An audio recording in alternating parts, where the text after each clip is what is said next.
ሰላም ሰላም ውድ ቤተሰቦቻችን እንዴት ናችሁ? የናንተው የመዝናኛና የቁም ነገር ገበታ እስከዳር አዲስ ከተወዳጁ ጣቢያ ኢትዮጵያን ድምጽ አህዱ ሬዲዮ 94.3 ተጀምሯል። ከያዝናቸው ፕሮግራሞች መካከል የተወሰነውን ወደ እናንተ ጠቆም እናደርግ። ከዳር አዲስ እስከዳር በየአይነቱ እጅግ ሲበዛ አነጋጋሪ ጉዳይ በልዩነት ተይዟል። ሁሉም ሰው በፍቅርና በትዳር ህይወቱ ላይ የሐሳብ ወይንም የተግባር ውሽማ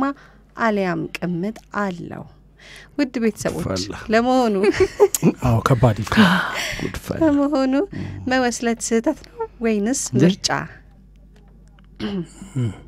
ልጨርሳ አስጨርስ ስህተት ነው ወይንስ ምርጫ? ቆይ እንደው ሐሳቦችን ጠርቀም አድርገህ በሰዓቱ እንወያይበታለን። በተለያየ ድብቅ ፍላጎቶች በትዳሩ ላይ ያልሄደ ውሽማ ያልወሸመ ቅምጥ ያልያዘ በርግጥስ ይኖራል ብላችሁ ታምናላችሁ? ዓለም አቀፍ መረጃና ጥናቶችን ተንተርሰን እጅግ ይወቅቱ አንገብጋቢ እውነቶችን እንግዲህ እናነሳለን። ዛሬ ያው ከበድ ያለ ኢሹ ነው። ደግሞ መረጃዎች ደግሞ የሚያረጋግጡት እውነት ከዚህም በላይ ያስደነግጣል። አሁን ሜሪም ካለችው በላይ ያስደነግጣል። በትክክል በዛ ህይወት ውስጥ ነው ወይ ያለ ነው የሚለው ደግሞ እንግዲህ እጅግ በጣም አነጋጋሪ ነው። ምን ነው ያላገባችሁ ሸሻችሁ? አሁን ሁሉንም ተመለከተ ይሄ ነገር። ሁሉንም ነው የሚመለከተው። ሁሉንም እኔንም ሁላችንም። ያገባም ያላገባም ምንም በቃ ማምለጥ የለም። ያገባም ያላገባም ነው። እንግዲህ ዛሬ ተፋጠጡ ብዙ ነው በጣም። ዲስኩንጅናና ፋሽን የመሳሳም 8 ጥቅሞች ለጤናና ውበታችን በልዩነት ተይዘዋል። በህይወታችን የሚገጥሙን 5 ሁኔታዎች ይሄ መሳሳም አንዳንድ ጊዜ ትምህርት ቤት እዚህ ይላል በሬዲዮ ትምህርት በተለይ ያስተምሩን እባክዎ መምህር በተግባር ያሳዩአቸው የሚል እና ምን ይሁን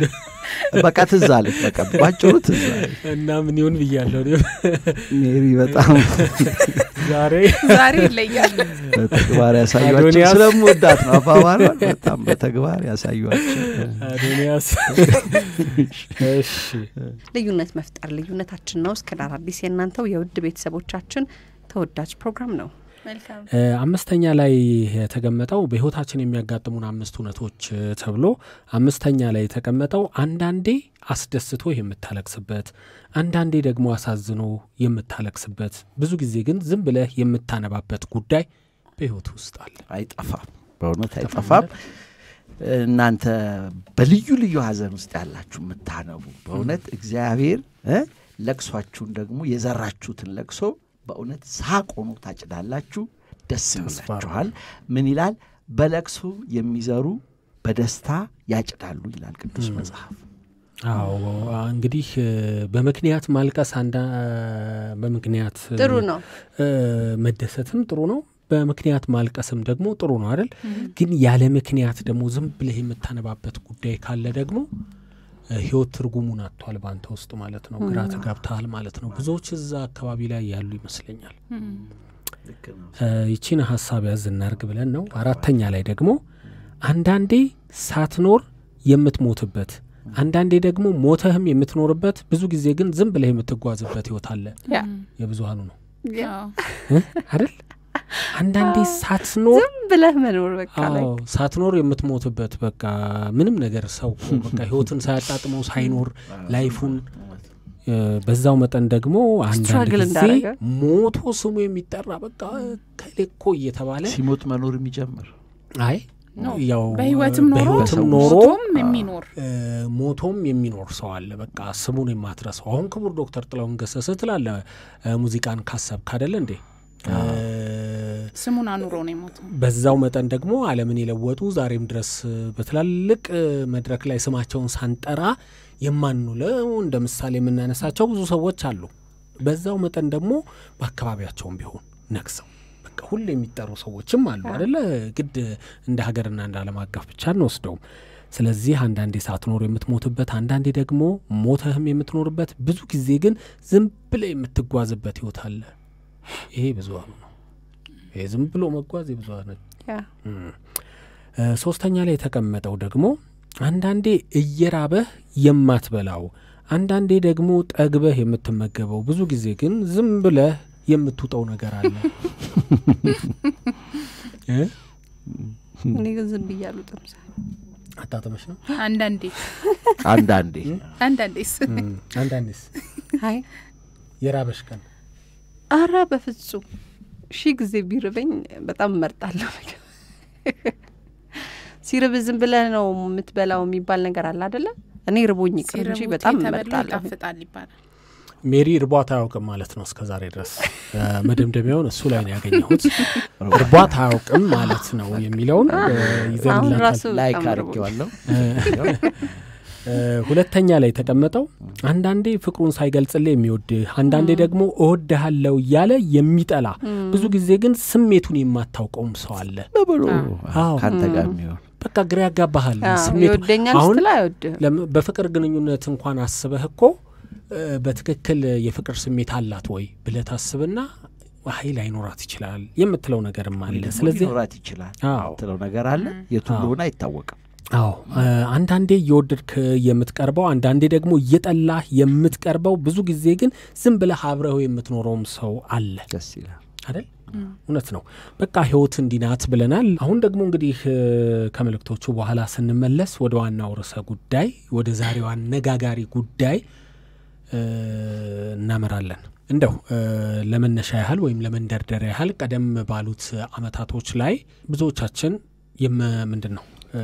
የምናስተውለው ነገር አለ በአካባቢያችን በጎረቤት የምንመለከታቸው በቤታችንም ቢሆን ለምሳሌ ጎረቤት በተለይ አባቶች ይሄዳሉ ቀደም ባሉት አመታቶች ከሌኮ የከሌ ነው እንደዚህ እኮ በድብቅ ያረጋሉ ተብሎ በአደባባይ ያው በአደባባይ ይወራል ግን ምንድነው ሚስጥር ነው ተብሎ ነው የሚወራው የእንትና ልጅ እኮ ነው የሚባል ነገር አለ ብዙ ጊዜ ደግሞ እንደዚህ አይነት ነገር ተደርጎ ሲመጣ ራሱን ነው እኮ የሚመስለው ቁርጥ እኮ ነው ምናምን ይባላልና እንዲህ አይነት እውነቶች መሃል አልፈናል እንደ ሀገር ይሄ እውነት ነው በፍቅርም በትዳርም ግንኙነት ላይ እንዲህ አይነት ነገሮች ታልፈዋል ነው ግን ደግሞ ዘመንን ሲተካ የጊዜ ሂደቱ በሌላ ሲተካ አሁን ዘመናዊነቱ ደግሞ ይበልጥ ብዙ ነገሮችን ቀላል አድርጓል ኖርማል እንዲመስሉ አደረጋል ቀላል አድርጓል ሌላው እንደገና ደግሞ የምዕራባውያን ተጽዕኖም ደግሞ በደንብ እኛ ላይ ያደረ ላይፍ ስታይላችን ለምሳሌ ለፍቅር የሚኖረን ዋጋ ትናንት የነበረን ለፍቅር የነበረ ዋጋና ዛሬ ያለን የፍቅር ዋጋ አንድ አይደለም ፍቅር ዋጋው ቀንሷል ስል ፍቅር ነው በምንድነው ወርቅ በየትኛውም መመዘኛ አይቀልም አይደለ ግን ምንድነው ጊዜ ይሄ ለውስጥሽ የምትሰጪው ምልከታ ላይ ፍቅር ትርጉም አጥቷል ቀደም ሲል ለፍቅር ራስን መስጠት እንደ ምንድነው ይሄ በቃ እንደሚጠበቅ ግዴታ ነበር የሚወሰደው አሁን ለፍቅር ራስን መስጠት እንደ ሞኝነት የሚወሰዳል ብዙ ጊዜ ሰዎችን መሸንገል ሰዎችን ስታጭበረብር ወይም በዛ መንገዱ ስትሄድ አንተ እንደርድና አሪፍ እንደሆንክ እንደዚህ አይነት ሐሳቦች ሳናውቀው ውስጣችን ገብቷል ዛሬ ይሄ ርዕሰ ጉዳይም ሲነሳ ሰዎች እውነታውን አውቀን ከእውነታው ጋር በደንብ ራሳችንን እንድንፈትሽም ጭምር ነው ሜሮና በራ እስቲ ነጥቦቹን አንሻቸውና ከዛ በኋላ የምንለው ብዙ ጉዳይ መኖሩ አይቀርም መልካም ከዳር አዲስ እስከ ዳር በየአይነቱ 97 ከመቶ የሚሆኑ ባለትዳሮች ወይ ሌላ ቅምጥ ይኖራቸዋል ወይም ደግሞ በሐሳባቸው እንዲኖራቸው ይፈልጋሉ በዓለማችን ውስጥ 3 ከመቶ ብቻ ናቸው ከትዳራቸው ውጪ ሳያስቡም ድርጊቱን ሳይፈጽሙም ዘመናቸውን በሞት ጥር የሚያጠናቅቁት ተብሏል ኒውዮርክን የመሳሰሉ የአሜሪካን ግዛቶች በትዳር ላይ መማገጥን ከወንጀልነት አንስተዋል በናይጄሪያ ቅምጥ መያዝ በህግ ልክ ባይሆንም ማህበረሰቡ ግን ባልተጻፈ ህግ የተስማማበት መስሏል ከ10 ባለትዳሮች 8ቱ ቅምጥ አላቸው ይላል የአፍሪካን .com የ2023 ጥናት እውቋ የስነ ጋብቻ ተመራማሪና ባለሙያ ኤስተር በትዳር ላይ መወስለት በዓለም ህዝብ ዘንድ የተከለከለ ነገር ግን በሁሉም ባህልና ማህበረሰብ ውስጥ ከመተግበር ያልቀረ ነገር ነው ትላለች ኤስተር ለውስልትና ከሰጠቻቸው ብያኔዎች አንዱ የሚከተሉትን ጉዳዮች ይዟል የድብቅ ግንኙነት ከፍቅር አጋር የሚያገኙትን ወይንም የማይጠይቁትን ድብቅ ባህሪ የሚያገኙበት ስፍራ መፈለግና መምረጥ ውስልትና ነው የስነ ልቦና ባለሙያው እንዳልክ በአንድ ወቅት ለቢቢሲ አማርኛ በዚህ ጉዳይ ላይ ባነሳው ነጥብ ችግሩ እዚህ ኢትዮጵያ ውስጥም ጾታ ሳይለይ በየቤቱ ትዳር ገመና ውስጥ ተዳፍኖ የተቀመጠ እውነት ነው ሲል በማህበረሰቡ ተለምዶ ነገሩን የተቀበልንበት መንገድ ደግሞ ሁኔታውንም አባብሶታል ብሏል። በማህበረሰብ ውስጥ እንዳሪያ የሚታዩ ሰዎች የጭን ገረድ ቅምጥ ውሽማ እያሉ በትዳራቸው ላይ መሄድ እንደሚያኮራ ጉዳይ ሲወራ እየሰሙ ማደግ በአዋቂነት ህይወታቸው መውስለትን እንደ ጀብዱ እንዲቆጥሩትና እንዲተገብሩት ምክንያት ሊሆን ይችላል ይላል ባለሙያው። ሰዎች በኢኮኖሚ ጥገኝነት ምክንያት ወይንም በትዳር ህይወታቸው ደስተኛ ባለመሆናቸው ወደ ሌላ ፍቅር ግንኙነት በድብቅ ይሄዳሉ ቢባልም የስነ ጋብቻ ባለሙያ ኤስተር ግን በበርካታ ዓመታት የጥናት ውጤቴ በትዳራቸው ደስተኛ የሆኑ ሰዎችና የፍቅር ህይወታቸውን ከኔ የሌለበት እንኳን ሳይቀሩ አብዝተው በትዳራቸው ላይ ይወሰልታሉ። ኢስተር እንደምትለው ለምክር እርሷ ጋር ከሚመጡ ሰዎች አብዛኛው ለፍቅረኛ በመታመን የሚያምኑ ነገር ግን እምነታቸውና ተግባራቸውን ማጣመርና ማስታረቅ የሚቸገሩ ናቸው። ውድ ቤተሰቦች ለመሆኑ መውስለት ስህተት ነው ወይንስ ምርጫ? በተለያየ ድብቅ ፍላጎቶች ያልወሰለተ በትዳሩ ላይ ያልሄደ ቅምጥ ያልያዘ በርግጥስ ይኖራል ብላችሁ ታምናላችሁ? ወንዶች ብቻ አይወሰልቱም፣ ሴቶችም ይወሰልታሉ። በዚህ ምክንያት ታዲያ ችግሩ የቱ ጋ ነው? በደቡብ አፍሪካ ችግሩ የአደባባይ ሚስጥር ሆኗል። ታዳጊ ህጻናትን ጨምሮ በርካታ ወጣቶች ቅምጥና ውሽማ ሆነው የኢኮኖሚ የስሜትና የድብቅ ፍላጎት መገለጫ መሆናቸው በሀገሪቱ የጤና ሚኒስቴር ሳይቀር አሳሳቢ ሆኗል ተብሏል። እዚህ ሀገራችንም እነኚህን ድብቅ ፍላጎቶች የሚያስተዳድሩ ቁጥራቸው ከፍተኛ መሆኑ በዘርፉ ባለሙያዎችም ይገለጻል። በአውስትራሊያ በ2018 የአእምሮ ምዘና ማሽን ፈቃደኛ ለሆኑ 100 ሰዎች ሀሳባቸው በማሽኑ ተመርምሮ 98ቱ በትዳራቸው ላይ የሄዱ ወይንም የመሄድ ፍላጎት ያላቸው ናቸው ተብሏል። በኑሮ የተሻሻሉት ለመወስለት የተሻለ እድል ያላቸው ቢመስሉም በሁሉም የኑሮ ሁኔታ ውስጥ ያሉ የዚህ ችግር መገለጫ ናቸው ስትል የትዳርና የፍቅር አማካሪዋ ኤስተር ፖለር ትናገራለች። ትዳርና ውስልትና እድሜያቸው እኩል ነው። አንዳቸው የሌላኛው ታላቅ ወይንም ታናሽ አይደሉም። ሴት ናት ወንድ ነው ተብሎም አይለይም። በእርግጥ እንደ ኤስተር ጥናታዊ መረጃ ከሆነ በሰው ልጆች ታሪክ ውስጥ ወንዶች ሲወሰልቱና ሴቶች ሲወሰልቱ የሚከፍሉት ዋጋ የተለያየ ነው። ሁሉም ሰው የሀሳብ ወይንም የተግባር ውሽማ ወይንም ቅምጥ አለው። ይህ ሀሳብ የትዳርና የፍቅር አማካሪዋ ኤስተር ፖለር ነው። እናንተስ ምን ትላላችሁ? እንወያይበት። ከባድ ኢሹ ነው አይደል? ሁሉም ሰው አለው ሲል ሁሉም ሰው ራሱን ያስባል። ከዛ እኔ ከዚህ ነፃ ነኝ የሚል ሰው እጁን ያወጣል። እኔን አይመለከትም፣ ሁሉም ሰው የሚለው እኔን አይመለከትም ብሎ ሊተው ይችላል። አዎ ያው እንግዲህ 3% ውስጥ ይካተታል እንደማለት ነው። ግን ዞሮ 97% ደግሞ በተለይ አውስትራሊያው አሁን በ2018 ላይ የአእምሮ ምዘና ማሽን ውስጥ ገብተው ፍቃደኛ የሆኑ 100 ሰዎች 98ቱ ወይ ሄደዋል ወይም ደግሞ የመሄድ ዝንባሌ አላቸው አሳይተዋል። ስለዚህ ይሄ ነው እንግዲህ ውጤቱ የሚያሳየው። ይሄንን ስታይ ደግሞ እያንዳንዳችን አልተፈተሽንም ወይም ደግሞ በዛ መንገድ ማሽን ውስጥ ገብተን ፍተሻው አልተከናወነብንም እንጂ ከባድ ችግር አለ ማለት ነው የሚለውን ያሳያል። ሁለተኛው እንደገና ደግሞ ነገሮች ድግግሞሽ የነገሮቹ ድግግሞሽ ነገሩን እንደቀላል የማየት ዝንባሌ ላይ የሚያሳርፈን ይመስለኛል። ለምሳሌ ከሌ ባለትዳር ነው ማለት ትልቅ ክብር ነው አይደል? በጣም ባለትዳር ናት ከተባለ ባለ ክብር ናት እንደማለት ነው። ማንም ሰው ዘው ብሎ ሊያናግራት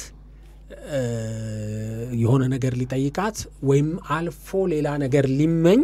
አይፈልግም። የሆነ የተዘጋ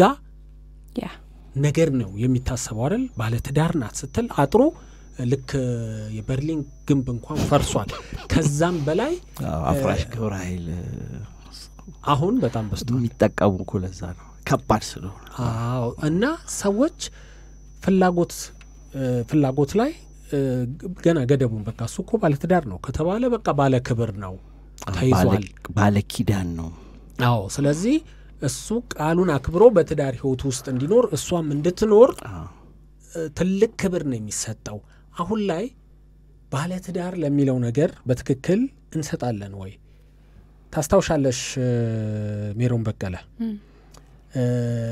አንድ ኮንዶሚኒየም አለን ያው ስም መጥቀስ ለማህበረሰቡ እውነት ስለማይሆን ማለት ነው ጎረምሶች አሉ ያከባቢው የሚፈሩ ባልየው ወደ ስራ ሲሄድ እነሱ ወደ ቤት ይገባሉ እዛ ኮንዶሚኒየም ውስጥ እዚህ አዲስ አበባ ውስጥ ነው ሰርተናል በቅርቡ አይደል ንቅሳት ፕሮግራም በቀጥታ ቤት ይገባሉ አስፈራርተው ነው እሱም አርፈ ተቀመጥ ተብሎ ነው ከዛ በኋላ አካባቢ ለቀው ከዛ ኮንዶሚኒየም ሳይት ብዙዎች እየወጡ መሄድ አማራጫቸው አድርገዋል እና እንደዚህ አይነት ነገሮች ሁሉ አሉ አሁን የማንናገራቸው ፊት ለፊት የማናነሳቸው ግን ከባድ አሻራ የሚጥሉ ነገሮች አሉ አሁን የማህበረሰብ እሴቶቻችን ተነደዋል የምንለው በቃ ባለ ትዳር ነው ከተባለ ያንን አጥር መነቅነቅ ማንም ሰው አስበም አይደል በጣም ያ ነገር ደግሞ ትልቅ ነው ተብሎ ስለሚታሰብ እኔ በትዳሬ ላይ ብሄድ ብላ ስታስብ በጣም ትልቅ ስህተት ነው የሚሆነው ብላ ስለምታስብ ኢቭን ፍላጎት እንኳን መሻት እንኳን ቢኖር መሻቱን ማዳፈን ማጥፋት ነው እንጂ የምትሄደው ተራምዳት የምትወጣ እንስት አልነበረችም ተራምዱ የሚሄድ ሰው እንኳን ወንድ በአብዛኛው እንግዲህ ወንድ ለዚህ ቅርብ ነው የተጋለጠም ነው ተብሎ ይታሰባል አይደል እሱ እንኳን ቢሆን አይ እኔ እኮ የተከበርኩ ሰው ነኝ ለቤቴ ትርጉም እሰጣለሁ እዚህ ጥናት ላይ ግን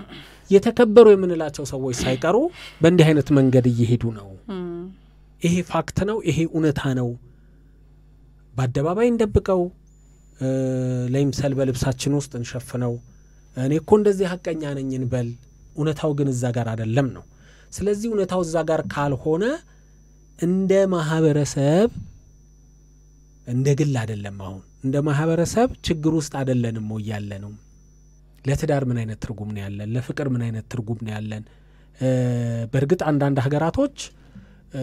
ያንን ተቀብለውታል ትልቁ ነገር አሁን የኢኮኖሚ ጥገኝነት ማለት ፓወሩ ገንዘብ ይሆንና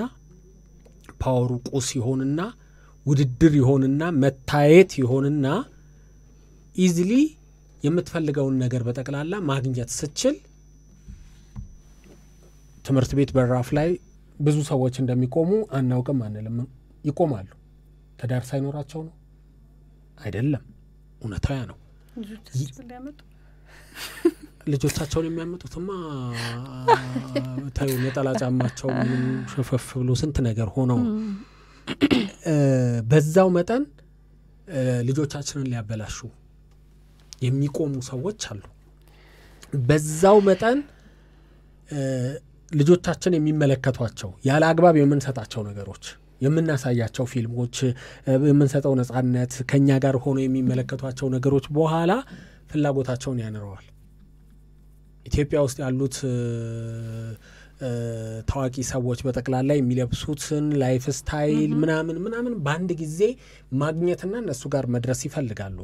መድረስ ይፈልጉ ደግሞ ከየት ያመጡታል አልተማሩም ገና ትምህርታቸውን አልጨረሱም ንግዴላቸውም በቤተሰቦቻቸው ወጪ ነው ያሉት ስለዚህ ከዛ ፈንግጠው ለመውጣት የግዴታ አማራጩን ሲፈልጉ አማራጭ ሆነው የሚመጡ ሰዎች ደግሞ አሰናካዮች አሉ ይሄ እውነት ነው እነኛ አሰናካዮች ጠብቀው ያገኟቸዋል ከዛ በኋላ ባጭሩ ባቋራጭ ያልፍልሻል ነው ስለዚህ ዛጋ የማይወጡበት ቅርቃር ውስጥ ወጣቶች እየገቡ ነው ታዳጊዎች እየገቡ ነው በዛው መጠን ደግሞ እኔ ምን አገባኝ ዋናው ነገር አይጉደል እንጂ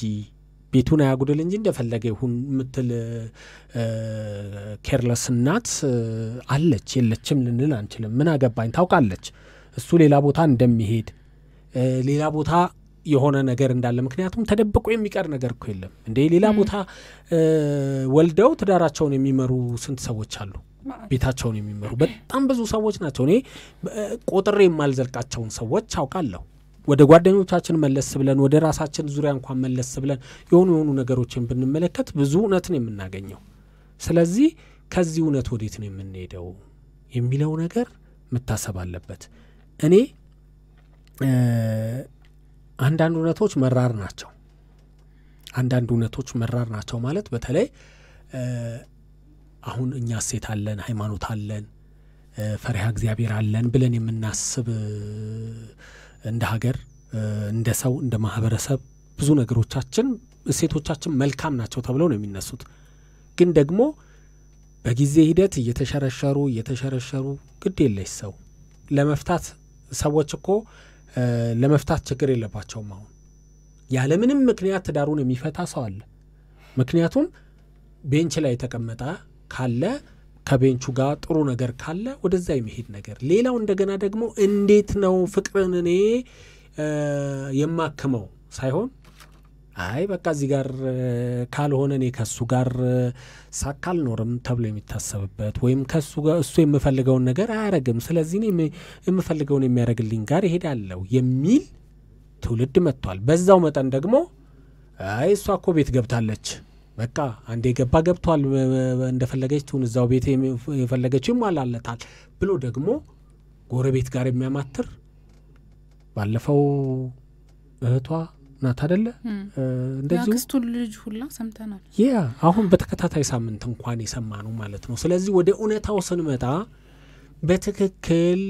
የብዙ ሰዎች ችግር ነው ይሄ ችግር አፍሪካ ውስጥ ወይም አውስትራሊያ ወይም ርቆ የሆነ ቦታ ላይ ያለ ችግር ሳይሆን በእያንዳንዳችን ቤት ውስጥም ያለ ችግር ስለሆነ እዚህ ችግር ላይ ውድ ቤተሰቦቻችን ሜሪ ጋለል ማለት ሁለታችን የገረመኝ አዎ ማለት ሁሉም ሰው ያሰበ ነው ወደ ውስጡ ይመስለኛልና አንዳንድ ጊዜ በእንዲህ አይነት መልኩ ስናወራ መፈታተሽ ያስፈልጋል እንደ እኔ መፈታ በግለሰቦች ደረጃ አይደለም አካባቢንም መቃኘት አካባቢ ማህበረሰብ ሀገር የሚባሉት ነገሮቻችን በጠቅላላ እሴቶቻችን ላይ እኮ ስላልሰራን ነው አይደለ የነበሩን መልካም ነገሮች ላይ አሁን በቃ እንትናኮ ቅምጣለችው ሲባል እንዴ ጀግና እኮ ነው እሱ ኧረ እሱ እኮ በቃ የማይወደው ሰው የለም ብለን እያበረታታን ነው በአብዛኛው ምንድነው ያደገው ከዛ በኋላ ደግሞ በዘመን ሲቀየር ቴክኖሎጂውም ሙቀቱም መማሩም የተለያዩ ነገሮች ሲኖሩ ዋይኖት በዚህ መንገድ እንዴት አልተሻሻልንም እንዴት መለወጥ አልቻልንም በጣም ጥያቄ ነው እና አንዳንድ ጊዜ በቃ ምንድነው መጪውን ባትፈራ ከባድ ነው መጪውን ባትፈራ ምንም ቅብ ማለት በቃ ይሄ የሆነ ጥሩ ነገር አይታየህም አሁን ይሄንን ስታስብ ሰዎች በትክክል እንደው ቤተሰቦቻችን የምታደምጡት ሰዎች እናንተ በትዳራችሁ ውስጥ ምን አይነት ናችሁ ለራሳችሁ መልሱት በእያላችሁበት እንግዲህ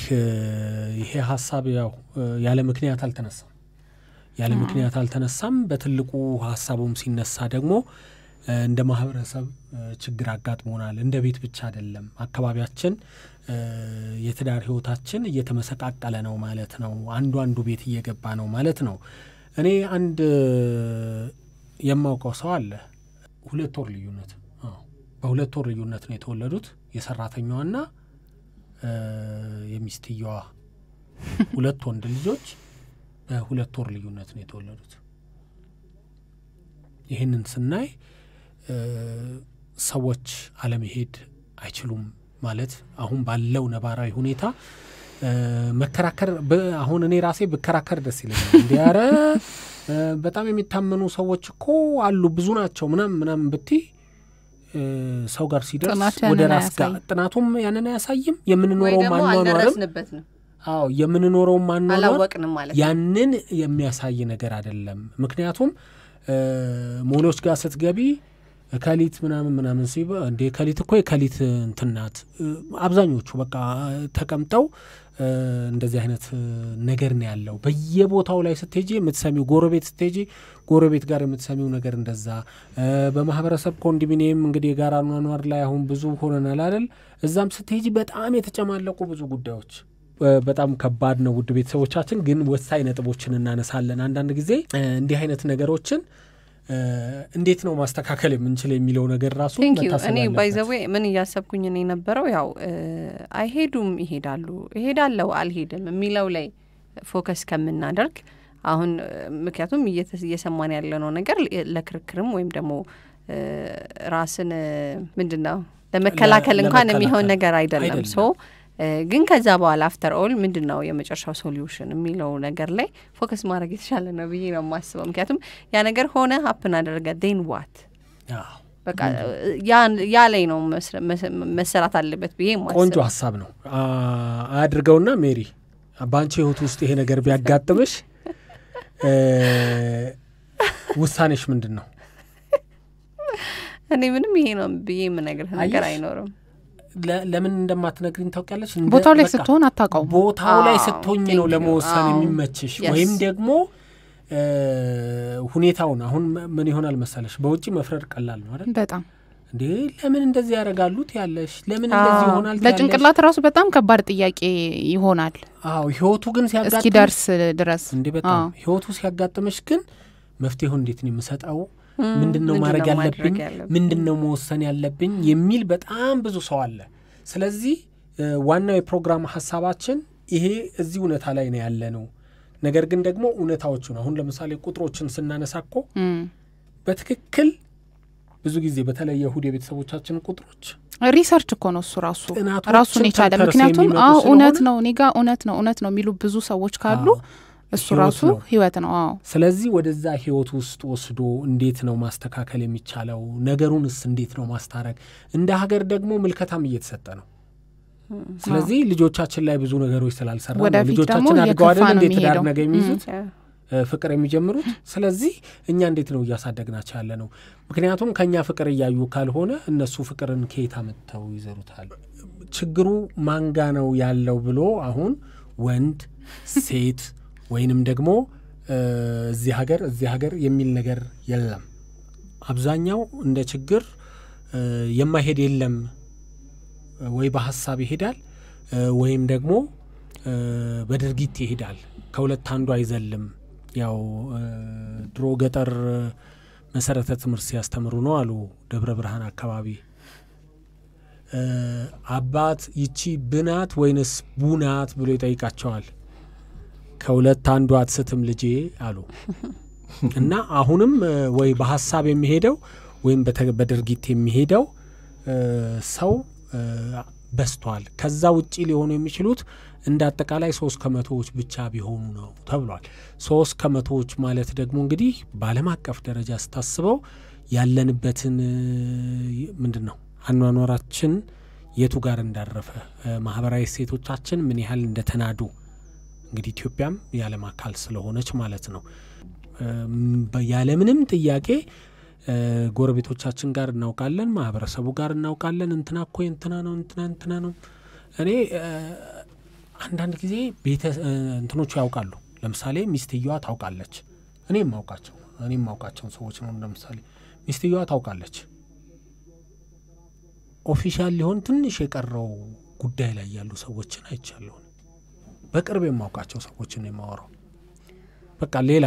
እዚህ ጋር ሌላ ኑሮ አለ ለዛውም ደግሞ እኮ አንዳንድ ጊዜ ያላየኸው ነገር የራቀ ነገር ጥሩ ነው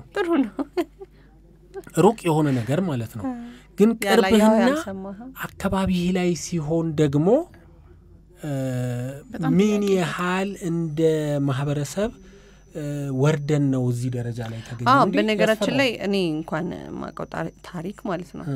ሰፈር እኛ ሰፈር ተከራይታ ነው የምትኖረው ሴትዮዋና ወፍጮ ቤት አለ እሷ በኋላ ላይ ነው የመጣችው ባለ ወፍጮ ቤቱን ነው እኛ መጀመሪያ የምናውቀው ሰፈር ውስጥ የነበረው እሱ ነው የነበረው ከዛ ባለ ትዳር ነው ምናምን ከዛችን አምጥቷት እኛ ሰፈር ተከራይታ መኖር ጀመረች ማለት ነው ሁለት ልጅ ወልዳለች ጋር አንድ ሰፈር ውስጥ ማለት ነው በቃ አስፓልት ነው የሚለየው ከአስፓልት ወደዛ ነው እነዛ ቤታቸው እቺኛው ደግሞ ከአስፓልት ወደዚህ ነው ተከራይታ የምትኖረውና ሁለት ልጅ ወልዳለች በቃ እየኖሩ ነው እና ታውቃለች ሚስትየዋ እቺኛው እዚህ ቅምጥ እንደተቀመጠች ታውቃለች ኑሯን ትቀጥላለች እቺኛውም እየቀጠለች ነው ህይወቷ እና ይመጣል ምናምን ሰፈር ሲመጣ እኔ እኮ በጣም የገረመኝ በቀደም ልጅ አላቸውና ከዛ በኋላ ይቺኛዋ ቅምጧ ያን ልጅ ትምህርት ቤት ስታደርስ አይቼ ከዛ በኋላ ምን አይነት ነገር ውስጥ ቅድም ያልከው ነው በነገራችን ላይ ይሄ የስብዕና ውድቀት ውስጥ ያለ የገባን ይመስለኛል ምክንያቱም ሌላ አይደለም ይሄ ሌላ ነገር አይደለም የሚያሳየው ልክ እንደ ኖርማል አንድን ሰው ለሁለት ሼር አድርጎ ከዛ አንድ ልጅ ተወልዶ ኔክስትም ደግሞ ሌላም ይደገማል ልክ እንደ በክብር እንደ ተቋቋመ ወይም ደግሞ በስርዓት እንደ ቆመ ትዳር ማለት ነውና ይሄ በጣም እንትን ውስጥ ነው ያለነው ዝቅጣት ውስጥ ያለን ይመስለኛል አዎ ሌላው ያንደኛው እንግዲህ እንደዚህ አይነት ችግሮች መፍትሄውን ለማንሳትም የመጀመሪያው ነገር እንደዚህ አይነት ችግሮች ማለት ለምሳሌ አሁን ትዳር ያላቸው ሰዎችን ነው አይደል እየኮነንን ያለነው ግን ደግሞ በዛኛው በኩል ያሉት እንደውም እነሱ ላነሳኔ ነበረው ሳሚ ብዙ ጊዜ ሰምታ ከሆነ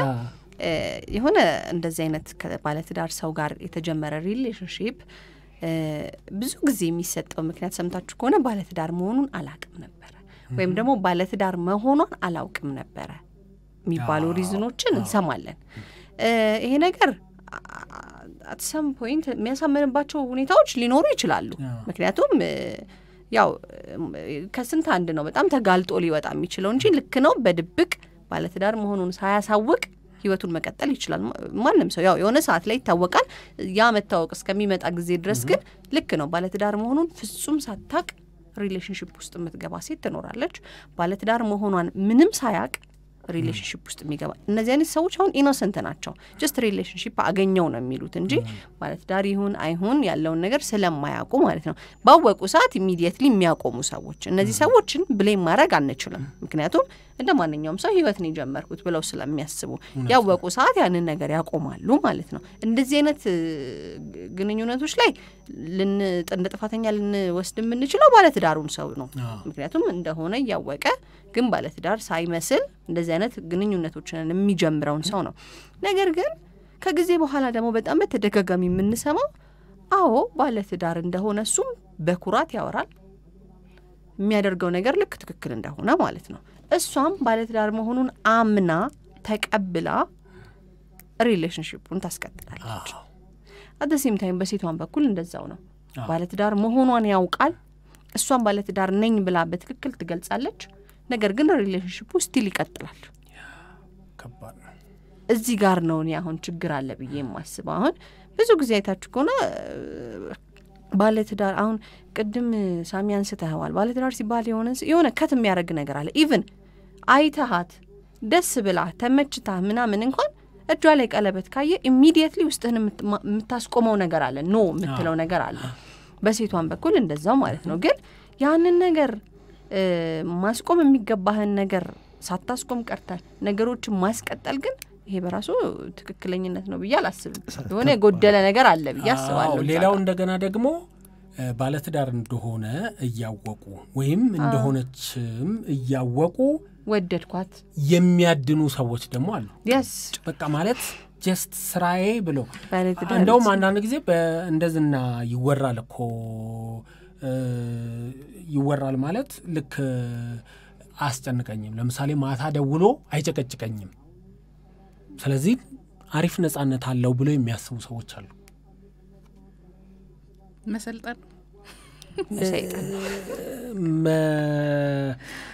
መሰልጠን ነው ብለው ነው የሚያስቡት ግን እንዳልሽው መሰይጠን ነው የመጀመሪያው ነገር ምንድነው እንዴት ነው ባለትዳር ስለሆነ ማታ ደውሎ አይጨቀጭቀኝም በነገራችን ላይ እሱ ባለትዳር ሆኖ እሷ ባለትዳር ሆኖ እንደሚያደርጓሉ እንደዚህም አለ ይመጣል እኮ እዚህ ንቅሳት ታሪክ ነው አዎ እሱም ባለትዳር ነው እሷም ባለ እና እኛ ጋር የማይመጡ በተለይ አሁን ይሄ ይሁዳ መሻሽ የቤተሰቦቻችን ፕሮግራም የማይሰማ የማይመጣ ጉድ የለም በቃ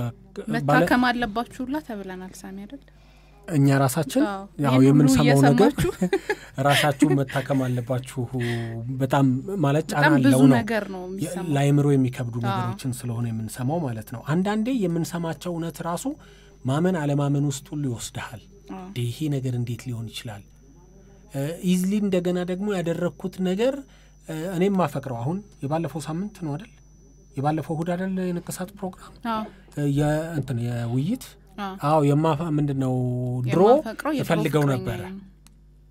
ድሮ ነው ገና ልጅ ሆኜ ይፈልገው ነበር ከዛ በኋላ እሱ አይናፋር ቢጤ ነበር በኋላ ላይ በህይወት አጋጣሚ ሌላ ትዳር ያስኩኝ በኋላ በዛ ትዳር ውስጥ ያለው ከልጁ ጋር መደዋወል ጀመርን አሁን ፍቅሬም ሐሳቤም ልቤም ያለው ልጁ ጋር ነው ስለዚህ ምንድን ባረግ ይሻለኛል ብላን የመጣችው ባለ ታሪካችን አሁን ይሄን ስታስብ ይሄ አስተያየትም ተሰጥቷታል አዎ ጸበልም መንፈሳዊ ጸሎት ይሄ መንፈሳዊ ችግር ነው መንፈሳዊ አንዳንድ ችግሮች ባለማዊው ብቻ አይፈቱም እንትን ነው ሰው ወደ ላይ ሲፋታ ነው ወደ ጎን የሚፋታው እኔ ግን ወደ ሰማይ ከእግዚአብሔር ጋር ያለው ግንኙነት ሲፋታ ሲቆይ ሲበላሽ ወደ ሰውም ወደ ትዳሩም የምድሩም ይበላሽ ስለዚህ ሁሌ ፍጥረታዊ ፍቺ መንፈሳዊ ፍቺን ተከትሎ ነው የሚመጣው እኔ ምን አስባለሁ መሰለ አዶንያስ ሜሪ በህይወት መንገድ ውስጥ አብረህ ትኖራለህ ታፈቅራለህ ታገባለህ አግብተህ ልጆች ትወልዳለህ ኑሮ ትኖራለህ ግን የመጀመሪያው ነገር ምንድነው ባለ ትዳር ስትሆን አንተ ይሄውን ምንድነው ሰይጣን አሳስቦኝ የምንለው ነገር አለ አይደል አሳስቦኝ አነሳስቶኝ የሚባል ነገር አለ ለምሳሌ ሰይጣን ሹክ ብሎ አንተ ምንም ነገር ሳይኖርህ ይላል ምንም ነገር ሳይኖርህ ብዙ ድሎች የሉም ይባላል ምንም ነገር ሳይኖርህ ብዙ ድሎች የሉም ማለት በቃ ነፃ ነኝ መሄድ እችላለሁ የፈለኩበት ማደር እችላለሁ እንተናንም ባናገራት ችግር የለም በመትልበት ሰዓት ላይ ማንም ዝር አይልም አጠገብህ ነገር ግን ትዳር ቁም ነገር ነው ብለ ይዘ ልጆች አፍርተ ምናም ቤትን እየመራ ሲሆን ደግሞ ፈላጊህም ይበዛል አሳሳቹም ይበዛል ተሳሳቹም ጭምር እውነትሽን ነው እና እንዲህ አይነት ነገር አለመሳሳት ግን ይቻላል ለምንድን ነው የሚሆነው በርግጥስ ይሆናል ወይ ሀፕን ያረጋል አዎ ምን ጥያቄ አለው ቆመሃላ ስትቆም ለመጣል ነው የወደቀን ማን ይፈልገዋል ስለዚህ ለቆመ ሰው የሚመደቡ ፈተናዎች አሉ ሁሉ ስለዚህ በተለይ ትዳር ውስጥ ቁጭ ብሎ ብቻውን ሲኖር የነበረ ሰው የሌለው ፈተና ትዳር ውስጥ ሆኖ ይመጣል የመከልከል ስሜት ስላለው ሰውየው በጊዜ የመግባት ህግ ውስጡ እንዳለ ፍቅር የሚያስገባው ሳይሆን ህግ የሚያስገባው ሰው ተፈጥሯል አይ በጣም ያናድዳል በፍቅር ጀምሮ በህግ ይቀጥላል እንዴ በፍቅር ከጀመረ በፍቅር ነበር መቀጠል የነበረበትና ህጎቹ ክልከላዎቹ እነዚህ የሚፈጥሩት ሌላ ስሜት አለ የሆነ ነፃነትን ከማጣት ጋር ያይዞ ዘፈኑም እኮ ታሰረች ነው መታሰሩ ግን የፍቅር ስራት ነው ፍቅር ስራት ተገኝቶ ነው እንዴ እንደውም ያኛው ነው እንደውም ሳትታሰር ነው የታሰርከው እንደውም በመታሰር ነው የተፈታው ሌላው ደግሞ የሚገርመው ጥናቱ ላይ ያው ብዙዎቻችን የምናስበው ነገር ምንድነው ኦብቪየስሊ ወንዶች ፋይናንሻሊ በጣም ብቁ የሆኑ ሲመስላቸው ኦፍ ኮርስ መሆንም አለባቸው ሁለት ቤት ለማስተዳደር ፎር ሹር እንደዚህ አይነት ሰዎች ብቻ ናቸው የሚመስለን ለእንደዚህ አይነት ነገር በጣም ቅርብ ናቸው ብለን የምናስበውና ምክንያቱም አንደኛ እነሱም ጋር ፍላጎት አለ ሁለተኛ እነሱንም የሚፈልገው በዛው ልክ ይበዛል ገብቷል ፋይናንሻሊ ስቴብል መሆን የምትፈልግ ሴት እንደዚህ አይነት ወንዶችን ጋር ትጠጋለች ሴቷም ስትሆን እንደዛው ማለት ነው ወንዱ ምክንያቱም ብዙ ጊዜ የታችሁ ከሆነ ሴቷን ብትሆን ፋይናንሻሊ ጥሩ ብቁ ከሆነች ከሷ በታች የሆነ ወንድ ነው እንደዚህ አይነት ሪሌሽንሺፕ ማለት ወደ ቺቲንግ ስናመራ ማለት ነው ከሷ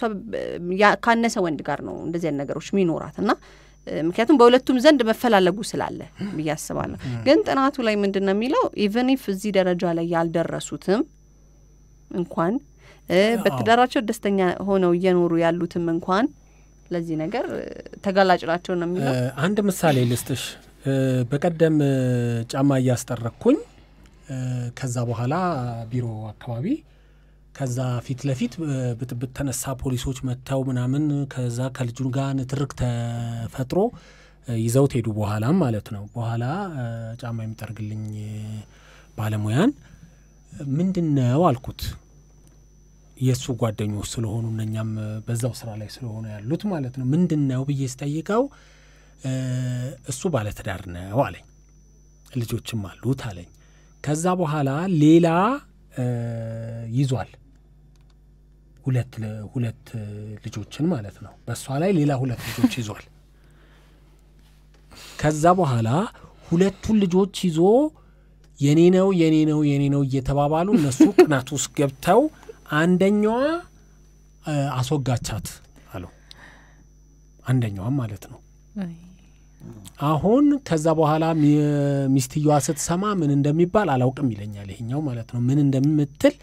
አላውቅም በጣም ምስኪን እኮ ናት ሚስትየዋ አሁን ካንድም ሁለት እንደዚህ አይነት ነገር በዚህ ምክንያት ነው ፖሊሶች ይዘውት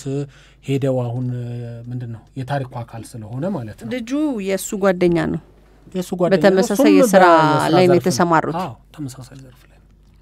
ስለዚህ የትኛውም ሌቭል ላይ ብትሆን የትኛውም ቦታ ላይ ብትሆን ዋናው ማይንድ ሴት ነው በቃ ማይንድ ሴቱ ላይ ልክ ያልሆነ ነገር አለ እኔ እዚህ ጋር ልክ ያልሆኑት ከእሱ ሳይሆን ልክ ያልሆኑ እነዛ ናቸው ልክ ያልሆኑት ብዬ ነው ማስበው ሶስቱም ናቸው እንጂ ልክ ያልሆኑት አይ ሶስቱም ችግር ያለው እነዛ ጋር ነው አቀባዩም ተቀባዩ የአይምሮ ችግር አለ ጠቅላላ ስናረጋው ምንድነው አሁን ወደ እንግዲህ የህይወታችን መመሪያ ወደ ሆነው መጽሐፍ ቅዱስ ስትመጣ ሁለት ሰው አለ ይላል መጽሐፍ ቅዱስ አሮጌው ሰውና አዲሱ ሰው ይላል አሁን ወደ ወንድሞቻችን ደግሞ ወደ ሙስሊም ወንድሞቻችን ሃይማኖት ስትሄድ ደግሞ ጓደኞችም ስላሉኝ በብዛት ቅርብም ስለሆንኩ ሰማለሁ ብዙ ነገር ከዛ ውስጥ አሁን በጣም ትልቅ አባባል አለ የነብዩ መሐመድ ምን ይላሉ the greatest jihad is the jihad within ነው የሚሉት ትልቁ ጂሃድ ነፍስያን ቀልብን ማሸነፍ ነው የሚሉት ይሄ ትልቁ ጂሃድ ነው ትልቁ ጂሃድ ወደ ውጪ ሳይሆን ወደ ውስጥ ነው ራስን ማሸነፍ ነው ብለው ነው የተናገሩት ባለፈውም በጥሩ ፕሮግራም ሰርተናል ማህተመ ጋንዲን ሰርተናል እንዴት ከራሱ ጋር ፍልሚያ እንደያዘ ሐዋርያው ጳውሎስንም ስታይ ደግሞ በተደጋጋሚ አሁን በአዲስ ኪዳን ላይ ስታነብ መልእክቶች አሉት ሮሜ መጽሐፍ መልእክቱ ነው አንዱ ኤፌሶን ላይም ፊልጵስዩስ ላይም ቆላሲያስ ላይ ምን ይላል ይሄንን አሮጌውን ማንነታችሁን ይሄንን መስረቅ የሚፈልግ ማመንዘር የሚፈልግ መዋሸት የሚፈልገውን የሚያምረውን መቅበጥ የሚፈልገውን ህሊናን መጣስ የሚፈልገውን አንድ ከባድ አሮጌ ማንነት አላችሁ እሱን ማንነት ግደሉት ነው የሚለው በጣም የመግደል ስራ ስሩ ወርክ አውት ማለት ስራ እሱ ላይ ስሩ ልካም ቤተሰብ ላይ ተሰራ ይለ ቤት ላይ ተሰራለ ምን ላይ ደግሞ በጣም የሚገርም እኮ ነው መጽሐፈ ምሳሌ ላይ የስርቆቱ ይጣፍጣል ይላል ስርቆት ይጣፍጣል ግዜ ከዛስ ያቺን የፈለጋትን ሴት አግባብ ትለው እኮ ትዳሩ በፊት ከነበረው ትዳር የነበረውን ትዳር ያህል እንኳን አይሆንለትም ሁሌ አውቆ የስርቆት ሲሆን እንዲጣፍጠው ያደርጋል ሲገባበት ግን ያመጣፈቱ ይጣፋል ሌላ ደግሞ ይሰርቃል ማለት ነው እኔ ለምንድን ነው እግዚአብሔር አንድ ወንድ ከአንድ ሴት ጋር ብቻ እንዲኖር የፈለገው እግዚአብሔር ለምን እንደዚህ እንዲግድብ አረገን እንደው ምን አለ አንድ ከሁለት እንኳን ቢል ምን አለ ምን እንደው ከሶስት እንኳን ቢል ምን አለ ካልጠፋ ስትል በክርስቲያን ማለት ነው እንግዲህ በመናምነው አንድ ከአንድ ጋር ያለበት ምክንያት ሲገባኝ ሰው በሁለትም ስለማይቆም ነው አንዴ ከወጣ በሶስት አይቆም መቆሚያ የለው ለዚህ ነው መቆሚያ እንደሌለው ስለሚያቅ ባንድ ያሰረው እና ይሄንን አሮጌ ሰው ሳሚ ልክኛው ስራ እንሰራ ይለዚህ መተን ተክተን ለመስራት እንሞክራለን ልክ እንደዛው ቤተሰብ ላይ ተሰራ ይላውን ተሰራለ አሁን ሳሚ ልጆቼን ትላለ ቤተሰብ ላይ ተሰራለ አይደል እንደገና ቢዝነሶቻችን ላይ እንደምንሰራ ሁሉ ጤናችን ላይ እንሰራለን አይደል ጤናችንን በዋዛ እናየው ልክ እንደዛው መንፈሳዊ ማንነታችን ላይ ካልሰራን በስተቀር በሚኞት ስለማይመጣ በሚኞት አይመጣም መንፈሳዊ ማንነት አለን መንፈሳዊ ፐርሰን ነንም መንፈሳዊ ነገርም አለን መንፈሳዊ ማንነታችንን ለማንቸስተር ከሰጠነው ጊዜ ላይ ቀንሰን ይሄ ሙሉ ቀን ስለ ስፖርት ከሚያስወራው ክፍላችን ላይ ቀንሰን ደሙ ለመንፈሳችን ጊዜ ብንሰጥና ማንቸስተር ትናንት እንደተጫወተ ሰምታል ማለት ነው አላቀም ታቃለ ሳሚ ምንም እንደማላክ ታቃለ አይ የሆነች ወጣቸዋል አሁን እነሱን ነክታቸዋል እሺ ሌላ ባትላቸውም ቀንሰዋል ዛሬ አጋጣሚ ተገጣጠመ ግን ቀንሰን መንፈሳዊ ነገራችን ላይ ብንሰራ ማንንም ሰው ከዚህ አደጋ ውጪ ስላልሆነ ማንንም ሰው አቅም አለው ያልተመቻቸለት ሌባ ብዙ ነው ሌባ አይደለም የሚባለው ስላልተመቻቸለት ምክንያቱም ስሰርቅ ከለያል ስሰርቅ ከዛ እንዲከተለኛል ስሰርቅ ከዛ እስቲ የሚመጣበትን ኮንሲኩዌንስ ሁሉ ያጥፋና አይስረቅ እስቲ ወደ ሌላ የሚሄድ ወደ ሌላ ሴት የሚሄድ እድሎች የሚያመጡ ይፈልግና ግን አቅሙ ሲያጣ እንዲ አይነት መዘዝ ይመጣብኛል ስለዚህ ቢቀርብኝ ይሻላል ብሎ የተዋ አለ ያልከኝ ነው አዎ ትዳርና ውስልትና እድሜያቸው እኩል ነው አንዳቸው የሌላኛው ታላቅ ወንድም ወይም ታናሽ አይደሉም ሴት ናት ወንድ ነው ተብሎም አይለይም በርግጥ እንደ ኤስተር ጥናታዊ መረጃ ከሆነ በሰው ልጆች ታሪክ ውስጥ ወንዶች ሲወሰልቱና ሴቶች ሲወሰልቱ የሚከፍሉት ዋጋ የተለያየ ነው እውነት ነው ወይ አዎ ሰምታችኋል የማን ነው ከባድ ዋጋ ማለት የሚከፍሉት ነው በህይወት ዋጋ በማስከፈል ያጨዳው አይነት ያው ኃጢአታር ሲዘራ የሚታጨደው ነገር ይለያያል ሸክሙ ማን ላይ ነው የሚበዛው ሴቷ ልጆች ይኖራታል ልጆች ደግሞ ሊኖሩ የሚችሉት ወደ እናታቸው ነው አሁን በዚህ ምክንያት ፍቺ ቢመጣባት የሚያስተዳድረው እሱ ከሆነ ተጎጂ እሷ ናት እሱ አሁንም ሌላ እድሎችን የመሞከር በልምዱ መሄድ ይችላል በነጻነት የሚሄድ እድሉ ስላለ ጫናው ሴት ላይ የሚበረታ ይመስላል በማህበረሰብ ትዳርና ውስልትናስ እድሜያቸው እኩል ነው እኩል እንዴት ሊሆን ይችላል ትዳር ካልጀመረ ውስልትና ይላል አይ እድሜያቸው እኩል ነው ማለት ትዳራውን እድሜ ልክ ነው አይደለም ትዳር የጀመረ ቀን ነው ውስልትና ይጀምራል አለቀ ምናልባት ያዳምን ብቻ ነው የማይመለከተው ለምን አማራጭ የለውም አማራጭ አለች እንጂ ከዛ በኋላ ሴቶች ሁሌ አንድ ሰው እኮ ከአንድ ሴት ጋር ለመኖር ሲወስን በሌላ አነጋገር ከዛችኛዋ ከሌላዋ ሴት ጋር ላለመኖር ወሰነ ማለት ስለዚህ ሁሌ ለመውስለት እኮ ካልወሰናት ሴት ጋር ያለ የቅርብና የሩቅ አልፎ የሚደረጉ ጥቃቅን መስለው በኋላ ግን ወደ ትልቅ መሸጋገር የሚችሉ ግንኙነቶች አሉ ማለት ነው እውነት ነው ውድ ቤተሰቦቻችን እንግዲህ በሐሳብ መልከታዎች እነኚህ ነጥቦች አነሳን ግን ደግሞ የመልእክቶቹን መደምደሚያ መስጠት ይተበቀብናል መደምደሚያው ደግሞ ሊሆን የሚገባው በህይወታችን እንዲህ አይነት ነገሮች ሊያጋጥመን የሚችልበት እድል ሰፊ ነው ጥናቱን ከወሰድን ማለት ነው ነባራዊ ሁኔታዎችንም ከተረዳን ሰፊ ነው ካልን ደግሞ ችግሩ በጣም ስር የሰደደ ነው ስለዚህ በህይወታችን ሲያጋጥመን ለሁሉም ችግሮች ተመሳሳይ መፍትሄ መስጠት አንችልም ምክንያቱም ኬዛቸውም አካሄዳቸውም ምክንያታቸውም ኮንሲኩዌንሳቸውም እያንዳንዳቸው የተለያዩ ነው የሚሆኑት ማለት ነው በራስ ግን እንዳጠቃላይ የመጀመሪያው ነገር እንዲህ አይነት ነገሮችን ላለማሰብ ምን ማድረግ አለብን የሚለው ላይ አንድ መደምደሚያ ብትሰጡኝ መንፈሳዊ መሆን ጥሩ መንፈሳዊ አሁንም እኔ ደግሜ የምለው መንፈሳዊ ህይወት የሚሰራ ነው በጣም እንግዲህ አሁን ደጋግሜ ለማንሳት አላቅም ባለ ለምን እንደማነሳው እንግዲህ ሰሞኑን እሱ ላይ ስለሆንኩ አቶሚክ ሃቢትስ የሚለው መጽሐፍ እንደሚነግረን በተደጋጋሚ ሰዎች በጣም ጥቃቅን የሚመስሉ የሚንቋቸው ብዙም ትልቅ የማይመስሉ ልማዶቻችን ሃይ መባባል መጨረሻ ላይ ማን መልሰው ማጥ ውስጥ እንደሚከቱን መራራ ስር ሆኖ መነቀል የማይችሉ እንደሚሆኑ ስለዚህ በጣም ጥቃቅን ምንላቸው ነገሮች ትልልቅ ነገሮችን እንደሚያፈርሱና ትልልቅ ጉድ ይዘው እንደሚመጡ እውነት ነው በአንድ ደቂቃ ነው የሚረገዘው እኮ አይደል ግን አስበው ከዛ በኋላ ስንት አመት ሙሉ ስለዛ ልጅ እንደምታስብና እንደዚህ አቅለለን የምናያቸው ነገሮች እንደሚያቀሉን በኋላ በዚህ ምክንያት ማካበድም ሳይሆን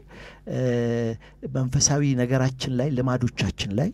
ልማዶቻችን ላይ መስራት እንዳለብን በተለይ ባድ ሃቢትስ የሚባሉ አሉ እነሱ ላይ በጣም ካልነቃንባቸው ህይወታችንን መዝረፍ የሚችሉ ትዳራችንን ማፍረስ የሚችሉ ለጸጸትም ለብዙ ለሞትም ለጉስቁልና ማደግ ምክንያት እንደሚሆኑ ነው እንግዲህ የሚናገረው። ስለዚህ ልማዶቻችን ላይ በጣም ትኩረት አድርገን መስራት አለብን ነው። መልካም አጉል ወይም ልክ ያልሆኑ ልማዶቻችንን በመተው በመቁረጥም ጭምር በመንፈሳዊ አቅም ደግሞ ከስር ከመሰረቱ ጀምረን መንፈሳዊ አቅም ላይ አብዝተን በመስራት ለውጦች ማምጣት እንችላለን። ተጨማሪ ይኖራል ሜሮን አበራ? ስለዚህ ተነሳው ነጥብ ላይ ሁላችንም እናስተውል ብለናል። የመሳሳም 8 ጥቅሞች ለጤናና ውበታችን። መሳሳም ለሰዎች ያለንን ፍቅር አክብሮትና ጥልቅ ስሜት የምንገልጽበት ብሎም ያለንን መልካም ስሜት የምንጋራበት የስሜታችን ጥልቅ አውድ ነው። ለሰላምታ መሳሳም፣ ደስታን ለመግለጽ መሳሳም፣ ለማጽናናት መሳሳም፣ ፍቅርን ለመግለጽ መሳሳም በዓለማችን በየትኛውም ክፍል የአሳሳሙ አይነት ይለያይ እንጂ መሳሳም በሁሉም ሰዋዊ ፍጥረት የተለመደ ነው ማለት ይቻላል። በተለይ በፍቅርና በትዳር ህይወት ከንፈር ለከንፈር መሳሳም ስሜትን መግለጽ የተለመደ ነው። ለመሆኑ ጥንዶች ሲሳሳሙ የሚያገኟቸው ጥቅሞች ምን ምን ይሆኑ? የሰው ልጅ በተፈጥሮ መልካምና መጥፎ ነገሮችን እንዲቋቋም ተደርጎ ነው የተሰራው። በቅርቡ የተደረገ ጥናት 2 ሰዎች በመሳሳም ከንፈራቸው ሲገናኝ ከ80 ሚሊዮን በላይ ባክቴሪያዎች በከንፈራቸው ላይ ይገኛሉ። በሚያስገርም ሁኔታ ግን የባክቴሪያው መብዛት የሰውነት በሽታ የመከላከል አቅምን የሚፈታተን ሳይሆን በተቃራኒው እንደውም የሰውነት በሽታ የመከላከል አቅምን ማጎልበቱ ነው። ስለዚህ መሳሳም በሽታ የመከላከል አቅማችንን ያጎለብታል። ጭንቀት የ21ኛው ክፍለ ዘመን ታላቅ ችግር ነው። የሰው ልጅ በልኩ ካላሰበ ሐሳቡን በደጋገምነው ቁጥር ወደ ጭንቀት መቀየሩ አይቀርም። ታዲያ የጭንቀት መፍትሄ ተገኘ ትለናለች ኒውትሮሎጂስት ዊንዲ ሄሊ። ለ15 ደቂቃ ሳያቋርጡ እንዲሳሳሙ ያ ሲሆን ከሰው አእምሮ ይጠፋል ስትል ከበርካታ ዓመታት ጥናቷ በኋላ መፍትሄውን አስቀምጣለች። ከጥንት ጀምሮ የሰው ልጅ ከውስጣዊ ውበቱ ይልቅ የሚታየው ውጫዊው ገጹ ላይ ትኩረት ያደርጋል። የሰውነታችን ቆዳኛ ሳናውቅ ቀስ በቀስ የተለያዩ ጊዜያት ይቀያየራል። ታዲያ በመሳሳም የፊት ቆዳ መቀየር ላይ የራሱ ሚና ይኖረዋል። ስንሳሳም 30 የፊት ጡንቻዎቻችን ኃላፊነታቸውን ይወጣሉ። እነዚህ ጡንቻዎች ናቸው ጉንጮቻችን እንዲያምርባቸውና መልካም የሆነ የሚስብ ገጽታን እንዲላበሱ የሚያደርጉን። አፍ ለጤና ተስማሚ የሚሆኑና መልካም ነገሮችን የምናስገባበት አልፎ ተርፎ እጅግ ጎጂ ጀርሞችን የምናስተናግድበት የሰውነት ክፍላችን ነው። በአፋችን ውስጥ በየተወሰነ ደቂቃ የሚመረተው ምራቅ ብዙዎቻችን ባናስተውለውም ለአፋችን ጤና ትልቁን ሚና ይወጣል። ታዲያ በመሳሳም ጊዜ የምራቅ ምርቱ ይጨምራል። ይሄ ደግሞ ለአፋችን ጤና ጠቃሚ መሆኑ ታምኖበታል። እርጅና ሲጫጫን አይን ያዝ ሲያደርግ በሁለት እግር መሄድ ቀርቶ በሶስት እግር መደገፍ የግድ ይላል። በእርግጥ ይህ የጤና እክል በእርጅና የመምጣቱ ነገር ከፍተኛ ቢሆንም በእርግዝና ጊዜና በተለያየ ምክንያት በወጣትነት ጊዜም ቢሆን ይከሰታል። መሳሳም የደም ግፊትን ይቀንሳል ይላሉ ተመራማሪዎች። መሳሳም በቀጥታ ከልብ ምት ጋር ስለሚገናኝ የልብ ምታችንን ያስተካክለውና ባላሰብነው ሁኔታ የደም እንቅስቃሴያችንን መደበኛ እንዲሆን ያደርጋል። መሳሳም ለራስ ምታትና ለሴቶች ከወር አበባ ጋር በተያያዘ የሚያጋጥም ህመም ፍቱን መድኃኒት ነው። የደም ዝውውራችን ዘና ባለ ስሜት እንዲዘዋወር ስለሚያደርግ ፍጹም የህመም ስሜቶችን ያጠፋል። በተለይ ማይግሪን ያለባቸው ሰዎች ለብዙ ደቂቃዎች ቢሳሳሙ ይመከራል ይላል። ውፍረት በዓለም ላይ ያሉ በተለይ አውሮፓና አሜሪካውያኑን እያስቸገረ ያለ ታላቅ በሽታ ሆኗል። ውፍረትን ለመከላከል ዳይት፣ ሩጫ፣ መድኃኒት ሳይቀር የሚጠቀሙ አሉ። ጥናቶች እንዳረጋገጡት ግን በ30 ደቂቃ መሳሳም ውስጥ ከ8 እስከ 6 ካሎሪን ያጠፋሉ። ስለዚህ መሮጥ ሳያስፈልገን፣ ምግብ መቀነስ ሳያስፈልገን በመሳሳም ሸንቃጣ መሆን እንችላለን። መርሳት በሽታ ወይንም አልዛይመር በዓለማችን በበርካታ ሰዎች ላይ የሚከሰት ሲሆን አብዛኞቹ ተጠቂዎች ከ50 ዓመት በላይ ናቸው። የመርሳት በሽታ የራሱ የሆነ ደረጃ ያሉት ሲሆን ከቆዩ ነገሮች ተነስቶ በሰከንድ ውስጥ የተከናወነውን እስከ መርሳት ያደርሳል። እናም የዚህ በሽታ መከላከያ እንደሆነ የሚታመነው መሳሳም ነው። ብዙ የሚሳሳሙ ሰዎች በዚህ በሽታ የመጠቃት እድላቸው ፍጹም የለም በሚያስብል ደረጃ ነው ተብሏል። አዎ መሳሳም በጣም አሪፍ ነው። ለውበታችን ብዙ ነገር ነው የተነገረና ታዲያ በአግባቡ ግን መሳሳም ከማን ጋር ከራስ ሰው ጋር ብቻ የሚለው ደግሞ ይሰመረበት አይደል? ደርድካ ብዙ ቦታዎች ላይ ስትሄድ ሌላ እንደገና መዘዝ ችግር የጤናም ማህበራዊ ቀውስም ነው ይዞ የሚመጣው። ለማንኛውም ውድ ቤተሰቦቻችን እስከ ዳር አዲስ ይህንን ይመስል ነበረ። በእኛ በኩል የነበረን ቆይታ እጅግ በጣም አሪፍ ነው። ጤና ይስጥልን።